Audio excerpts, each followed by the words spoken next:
प्रयागराज में महाकुंभ में श्रद्धालुजनों के सकुशल स्नान करने, अमृत स्नान के लिए देश भर से आए हुए श्रद्धालुजनों की व्यवस्था के लिए, उनके कुशल क्षेम के लिए आदरणीय प्रधानमंत्री जी का प्रातःकाल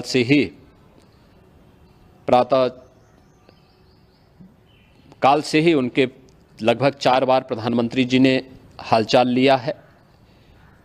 माननीय गृह मंत्री जी ने, माननीय राष्ट्रीय अध्यक्ष भारतीय जनता पार्टी श्री जेपी नड्डा जी ने,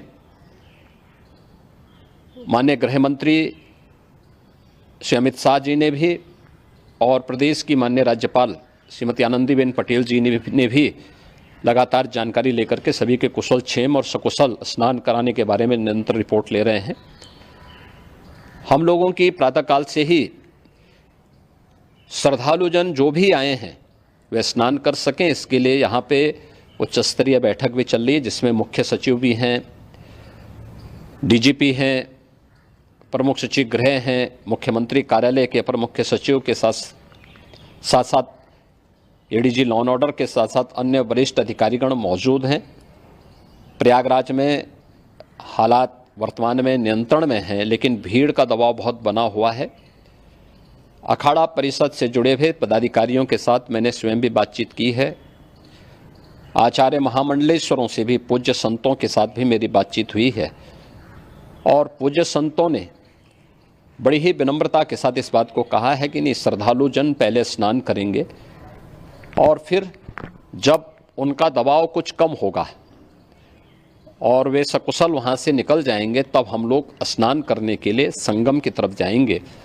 अभी पहले श्रद्धालुजनों को, चूँकि देश भर से आए हैं, तो इसके लिए उन्हें सभी अखाड़े इसके लिए सहमत हैं और सभी लोग इस व्यवस्था के साथ जुड़े हुए हैं। लगातार इस दिशा में हम लोगों का प्रयास है कि जो अब तक प्रातःकाल से ही आपने देखा होगा, कल मैंने बताया कि कल लगभग 5.5 करोड़ श्रद्धालु कल महाकुंभ का स्नान किए हैं, और आज प्रातःकाल तक लगभग 8:30 बजे तक 3 करोड़ से अधिक श्रद्धालु स्नान कर चुके हैं, और ये लगातार जारी है। लेकिन संगम नोच पर, अखाड़ा मार्ग पर, नागवासुकी मार्ग पर लगातार दबाव बना हुआ है, और वहाँ पर श्रद्धालुजनों की सुविधा के लिए भी हर प्रकार की वहाँ पर प्रशासन पूरी मुस्तैदी के साथ लगा हुआ है। और इसीलिए मेरी अपील है पूरे प्रदेशवासियों से, पूरे देशवासियों से, और सभी श्रद्धालुओं से भी, सभी पूज्य संतों से भी, कि अफवाह पर कोई ध्यान न दें, संयम से काम लें।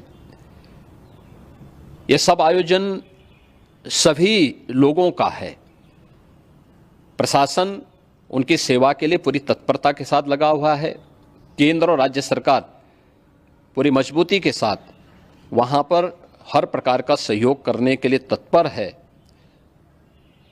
लेकिन कोई किसी अफवाह पे ध्यान न दे। कोई भी व्यक्ति नकारात्मक अफवाह फैलाने का प्रयास करेगा, उस प्रकार से नुकसान हो सकता है। और जहाँ पर हैं आप, लगभग 15 से 20 किलोमीटर के दायरे में अस्थायी घाट बनाए गए हैं, उसमें कहीं भी वे स्नान कर सकते हैं। आवश्यक नहीं कि संगम नोच की तरफ ही आएं, क्योंकि भीड़ देखते हुए, खासतौर पर जो बुजुर्ग हैं, बच्चे हैं, श्वास के रोगी हैं, उनको लंबी दूरी तय नहीं करनी चाहिए, और जहाँ पर हैं वहीं पर आराम से पहले स्थिर होकर के कार्य करें, वहाँ पर रह करके, और जो नज़दीक के घाट हैं उसी नज़दीक के घाट में स्नान करेंगे। सब गंगा जी के ही घाट हैं, और गंगा जी के इस घाट में वही पुण्य प्राप्त होगा। ये मौनी अमावस्या है, मौनी अमावस्या में स्नान का महत्व है। संगम में स्नान का दबाव बहुत ज़्यादा है, इसलिए सभी लोग अगर वहाँ पे इसमें अपना सहयोग करेंगे तो सकुशल हम सभी श्रद्धालुजनों को वहाँ पर स्नान करने में सफल होंगे। और फिर इसके उपरांत अमृत स्नान के लिए पूज्य संतों से भी, अखाड़ों से भी हम लोग अनुरोध करेंगे जो घायल हैं, गंभीर रूप से घायल हैं, उनके उपचार की तत्परता के साथ व्यवस्था भी की गई है। उन सबके सकुशल स्वस्थ होने की भी हम कामना करते हैं। लेकिन मेरी अपील होगी कि कोई भी नकारात्मकता न फैलाने दें और न किसी अफवाह पर विश्वास करें। स्थिति नियंत्रण में है। हाँ, दबाव जरूर है, क्योंकि मैंने आपको बताया कि प्रातःकाल से सुबह 8:30 बजे तक 3 करोड़ से अधिक श्रद्धालु स्नान कर चुके हैं। और पूरे मेला क्षेत्र में अगर हम देखेंगे, प्रयागराज में हम देखेंगे तो लगभग 9 से 10 करोड़ श्रद्धालु इस समय वहाँ पर मौजूद है।